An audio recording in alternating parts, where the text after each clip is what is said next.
Bharat America সম্পর্কের যে ছবি দেখা গেল ফ্রান্সে G7 বৈঠকে, সেই বিষয়টিতে ভারত G7 এর সদস্য নয়। এর সদস্য হলো Canada, France, Germany, Italy, Japan, United kingdom এবং ইউনাইটেড স্টেটস, এই 7টি দেশ। কিন্তু কিছু অন্য আমন্ত্রিত দেশও আছে, তাদের মধ্যে চীন, রাশিয়া নেই। এর মধ্যে যদিও উল্লেখযোগ্য অবশ্যই ভারত, গ্লোবাল সাউথের প্রতিনিধি ভারত। আর G7 এর অফিসিয়াল ফটোশুটের ছবির দিকে তাকালে দেখবেন স্থায়ী সদস্য দেশ না হয়েও প্রধানমন্ত্রী মোদি দাঁড়িয়ে আছেন সামনের সারিতে। আয়োজক ফরাসি রাষ্ট্রপতির ডান পাশে ট্রাম্প, বাম পাশে মোদি। আর এই ছবিটাই বুঝিয়ে দেয় ভারতের গুরুত্ব। এখানে আলোচনা করব ট্রাম্প এবং মোদির 16 মাস পর এই মুখোমুখি দেখা কি বার্তা দিল, আর এই বার্তার মধ্যে বাংলাদেশ কোথায় আছে এবং কিভাবে আছে। সেই আলোচনায় যাওয়ার আগে 3টি ছোট্ট ছবির কথা বলবো। মোদি তার দিকে এগিয়ে আসতেই ট্রাম্প যেভাবে উঠে দাঁড়িয়ে হাত মেলালেন মোদির সঙ্গে, সেটি। দ্বিতীয় ছবিটি হলো ট্রাম্প মোদির সঙ্গে সম্মেলনের সাইড লাইনে এক বক্তব্যে বললেন সাংবাদিকদের সামনে, সবার সামনে, Modi is cool and calm and a total killer, I am not like him. এবং তৃতীয়টি, ট্রাম্প এটাও বলেছেন, we don't have a contract, but if they were attacked we would be there to help them. If they are attacked and he is the leader, we are going to be there to help. দেখুন, প্রথমটুকু আর শেষটুকুর মধ্যে একটু ফারাক আছে। প্রথমে বললেন ভারত যদি আক্রান্ত হয় তাহলে আমরা ভারতের, মানে আমেরিকা ভারতের পাশে সাহায্য করার জন্য থাকবে। আর দ্বিতীয় যেটা বললেন, if they are attacked and he is the leader, মানে যদি ভারত আক্রান্ত হয় এবং মোদি যদি প্রধানমন্ত্রী থাকেন, নেতা থাকেন, তাহলে আমরা ভারতের পাশে আছি। তার মানে এই কথাগুলোকে সামনে রেখে এগোবো আমরা। প্রথমে উঠে দাঁড়িয়ে মোদির সঙ্গে করমর্দনের কথাটা বলি। এটা সাধারণ শিষ্টাচার বলাই যায়, কিন্তু মনে রাখা ভালো এরকম শিষ্টাচার ট্রাম্পের অভিধানে নেই। মোদি আসার আগে আরো অন্য দেশের রাষ্ট্রপ্রধান এসেছেন, ট্রাম্প তাদের দিকে বসে বসেই হাত বাড়িয়েছেন, কিন্তু মোদি আসতেই তিনি উঠে দাঁড়ালেন। এটা সাধারণ শিষ্টাচারের বাইরে অন্য ইঙ্গিত দেয়। এই ইঙ্গিত কোর্স কারেকশনের, মানে যে পথে চলছিল ভারত আমেরিকা সম্পর্ক, যার জন্য দায় মূলত আমেরিকার, ট্রাম্প সাহেবের, সেইটা শুধরে নেয়ার ইঙ্গিত দিলেন। সবাই জানেন গত 16 মাস ভারত আমেরিকা বা ট্রাম্প মোদির সম্পর্ক অপারেশন সিন্দুর নিয়ে, ট্রেড ট্যারিফ নিয়ে, ট্রেড এগ্রিমেন্ট নিয়ে কোন পর্যায়ে পৌঁছেছে। সেই জায়গা থেকে যে বেরিয়ে আসতে চাইছেন ট্রাম্প, এই শিষ্টাচার তারই ইঙ্গিত। দ্বিতীয়ত, ট্রাম্পের Modi is cool and calm and a total killer, এই মন্তব্যের প্রকৃত রাজনৈতিক অর্থ কি? এটি কি ভারত আমেরিকা সম্পর্কে জমে থাকা তিক্ততা কমার ইঙ্গিত? এর ফলে বাংলাদেশের রাজনীতিতে কোনো বাস্তব প্রভাব পড়তে পারে কি? এই দুটো বিষয়ের দিকে আমরা এখানে নজরটা দেব। প্রথমেই বলে রাখা ভালো, ট্রাম্প কিন্তু সত্যি মোদিকে কুল, কাম অ্যান্ড এ টোটাল কিলার বলে প্রশংসা করেছেন। প্রসঙ্গটি ছিল মোদির রাজনৈতিক ও দর কষাকষির দক্ষতা নিয়ে। একই বৈঠকে ট্রাম্প ভারত আমেরিকা বাণিজ্য ও প্রতিরক্ষা সহযোগিতার কথাও বলেছেন এবং ভারতের প্রতি সমর্থন পুনরায় ব্যক্ত করেছেন। আর টোটাল কিলার বলতে ট্রাম্প কি বোঝাতে চেয়েছেন? দেখুন, আমেরিকার রাজনৈতিক কথ্য ভাষায় কিলার শব্দটি প্রায়ই ব্যবহৃত হয়, কিন্তু ভালোবেসেও অনেক সময়, এমন কাউকে বোঝাতে যিনি অত্যন্ত কার্যকর, কঠোর এবং প্রতিদ্বন্দ্বীকে হারাতে সক্ষম এবং আলোচনায় কোনো ছাড় দেন না। অর্থাৎ প্রশংসা সূচক কথা এটা। ট্রাম্পের বক্তব্যের বাংলা করলে দাঁড়ায় মোদিকে বাইরে থেকে শান্ত ও স্থির দেখায়, কিন্তু দর কষাকষি ও রাজনীতিতে তিনি অত্যন্ত কঠিন প্রতিপক্ষ। এটা কিন্তু প্রশংসার ভাষা।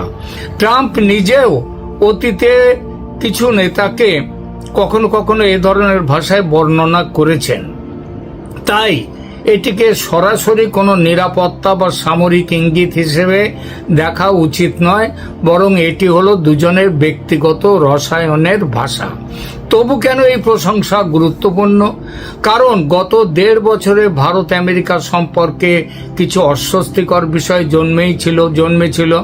এর মধ্যে ছিল, আগেই বলেছি, শুল্ক ও বাণিজ্য বিরোধ, ভিসা ও প্রযুক্তি স্থানান্তর নিয়ে মতপার্থক্য, বাংলাদেশ প্রশ্নে নীতিগত পার্থক্য, চীনকে মোকাবিলার কৌশল নিয়ে মতভেদ, ভারতের কৌশলগত স্বায়ত্তশাসন, এই সব বিষয়গুলো আছে। তবুও G7 দুই নেতার উষ্ণ সাক্ষাৎ, ট্রাম্পের প্রকাশ্যে প্রশংসা এবং প্রতিরক্ষা সহযোগিতার উল্লেখ, ওই যে আক্রমণের ব্যাপারটা বললাম, এই সবকিছু ইঙ্গিত দেয় যে ওয়াশিংটন ও নয়াদিল্লি আবার সম্পর্কের ইতিবাচক দিকগুলোকে সামনে আনতে চাইছে। কিন্তু সব সমস্যার সমাধান কি হয়ে গেছে? না। কিন্তু একটা গুরুত্বপূর্ণ বিষয় আছে। ভারত ও আমেরিকার সম্পর্ক বর্তমানে কোনো জোট নয়, অ্যালায়েন্স নয়, বরং স্ট্র্যাটেজিক পার্টনারশিপ, মানে আরো গভীর সম্পর্কের অংশীদারিত্ব। দুই দেশ চীনকে নিয়ে উদ্বিগ্ন, ভারত মহাসাগরীয় অঞ্চলে সহযোগিতা চায় দুটো দেশই, প্রযুক্তি ও প্রতিরক্ষা ক্ষেত্রে দুই দেশ ঘনিষ্ঠতা বাড়াচ্ছে, কিন্তু সব বিষয়ে একমত নয়। কোন কোন বিষয়ে? যেমন দেখুন, বাংলাদেশ বিষয়ে মতভেদ আছে ভারত আমেরিকার, রাশিয়ার থেকে তেল কেনা, ইরানের সাথে সম্পর্ক, তারপর বাণিজ্য নিয়ে তো আছেই। এসব ক্ষেত্রে মত পার্থক্য এখনো আছে। সুতরাং ট্রাম্পের প্রশংসা মানেই সব বিরোধ শেষ, এ কথা বলা যাবে না। তবে একটা যে ইঙ্গিত আসছে সেটা বলা যাবে। এই ইঙ্গিতটা কতটা বাংলাদেশ প্রসঙ্গে, সেই আলোচনা এখানে করি। আমার মতে সবচেয়ে গুরুত্বপূর্ণ প্রশ্নটি এখানেই, কারণ বাংলাদেশ বর্তমানে শুধু ভারত বা আমেরিকার বিষয় নয়। বাংলাদেশ এখন ভারত, চীন, আমেরিকা, জাপান, ইউরোপীয় ইউনিয়ন, এমনকি রাশিয়া, এদের সবার প্রতিযোগিতার ক্ষেত্র হচ্ছে বাংলাদেশ।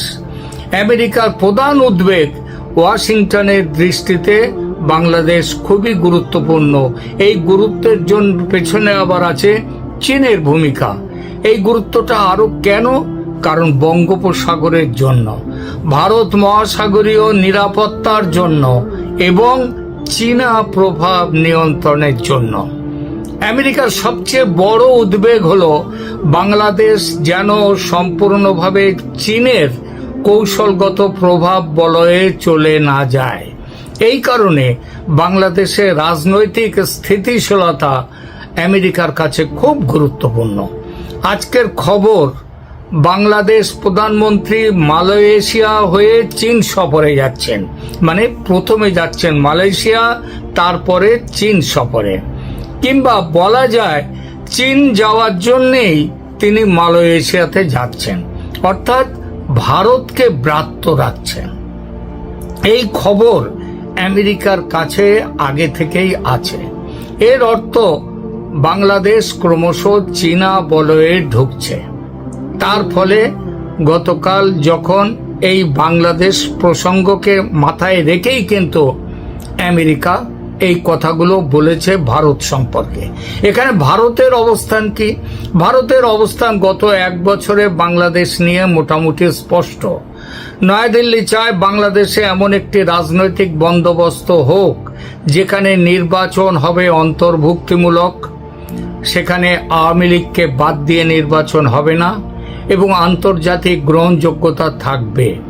বাংলাদেশের এই ফেব্রুয়ারিতে যে নির্বাচনটি হলো সেখানে অন্তর্ভুক্তিমূলক নির্বাচন হয়নি এবং সেই নির্বাচনের গ্রহণযোগ্যতা নিয়ে স্বয়ং জামায়াতে ইসলামী সেখানকার প্রধান বিরোধী দল তারা কিন্তু বক্তব্য দিয়েছে, তারা বিরোধিতা করেছে। ভারতের দৃষ্টিতে আওয়ামী লীগ কেবল একটি দল নয়, এটি ভারতের দীর্ঘমেয়াদী নিরাপত্তা স্থাপত্যের অংশ। তাই ভারত ইনক্লুসিভ পলিটিক্যাল প্রসেসের কথা বলছে। এর সঙ্গে বাংলাদেশের ইসলামী মৌলবাদের পথে পুরোপুরি চলে যাওয়ার বিরুদ্ধে আওয়ামী লীগ একটি বড় গ্যারান্টি। মানে আওয়ামী লীগ থাকা মানেই বাংলাদেশে ইসলামী মৌলবাদ একটা নিয়ন্ত্রণের মধ্যে থাকবে। বাংলাদেশের শেখ হাসিনার 15 বছরের সরকার সেটা দেখিয়ে দিয়েছে। ট্রাম্প মোদি ঘনিষ্ঠতা কি তাহলে এই অবস্থানকে শক্তিশালী করবে? এর স্পষ্ট উত্তর হ্যাঁ, প্রত্যক্ষভাবে এবং পরোক্ষভাবেও। কারণ ট্রাম্প প্রশাসন সিদ্ধান্তে মোটামুটি পৌঁছে গেছে যে বাংলাদেশে চীনের প্রভাব কমাতে ভারতের সঙ্গে সমন্বয় করা দরকার। না হলে বাংলাদেশ সম্পর্কে, এই ভারত সম্পর্কে ওই কথাটা বলতেন না ট্রাম্প সাহেব যে মোদি কাম অ্যান্ড কুল অ্যান্ড টোটাল কিলার, এবং তারপরেই তিনি আবার এটাও বলতেন না ভারত আক্রান্ত হলে আমরা পাশে।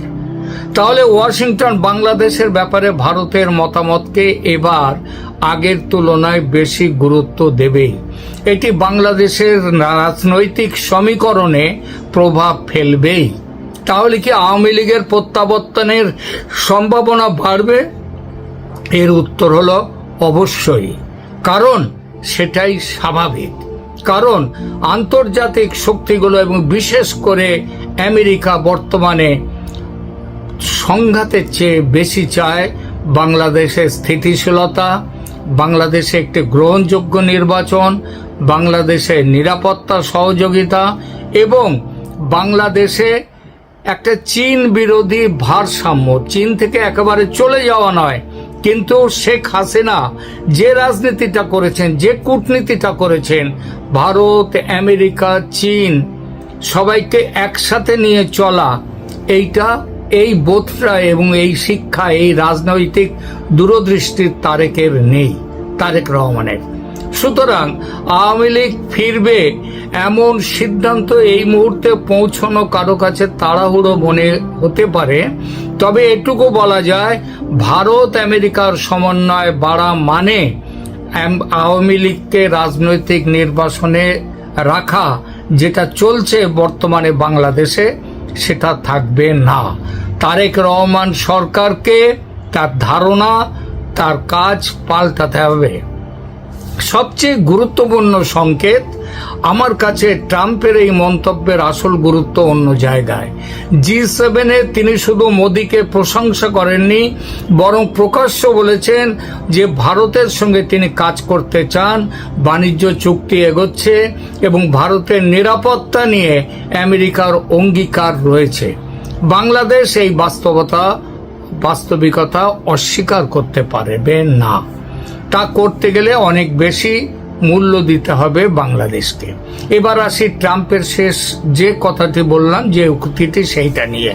ভারত আক্রান্ত হলে আমেরিকা পাশে দাঁড়াবে। আক্রান্ত হলে আমেরিকাকে পাশে পাওয়ার দরকার ভারতের আছে বলে মনে হয় না। তবু একথা বলে ট্রাম্প একটা বার্তা দিলেন। বার্তা যেমন ভারতের উদ্দেশ্যে তেমনি বার্তা চীনের উদ্দেশ্যে। বলা হলো ভারত আমেরিকার সম্পর্ক ভাঙেনি। পাকিস্তানের উদ্দেশ্যে বার্তা দেয়া হলো ভারত আমেরিকার অংশীদারিত্ব বহাল আছে, সম্পর্ক অটুট। এবং ঢাকার উদ্দেশ্যে বার্তা দেয়া হলো চীন থেকে দূরে থাকো, ভারতের সাথে লড়াইতে নেব না। কারণ ওয়াশিংটন ও নয়াদিল্লি আবার কাছাকাছি। তাই উপসংহার এইবার আসি, ট্রাম্পের Modi is cool and calm and a total killer মন্তব্যটিকে কেবল ব্যক্তিগত প্রশংসা হিসেবে দেখলে ভুল হবে।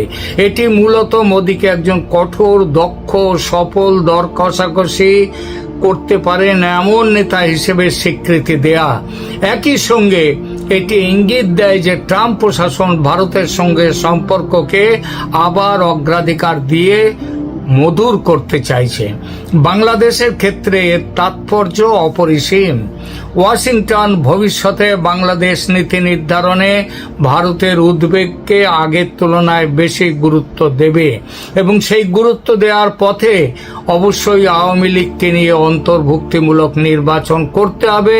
ভারতের যে দাবি গত কয়েক মাস ধরে চলছে, সেই দাবিতে আমেরিকা সিলমোহর দিতে বাধ্য। একটি বিষয় স্পষ্ট, যদি ট্রাম্প ও মোদির ব্যক্তিগত রসায়ন আবার 2019-20 সালের স্তরে ফিরে যায়, তাহলে বাংলাদেশ প্রশ্নে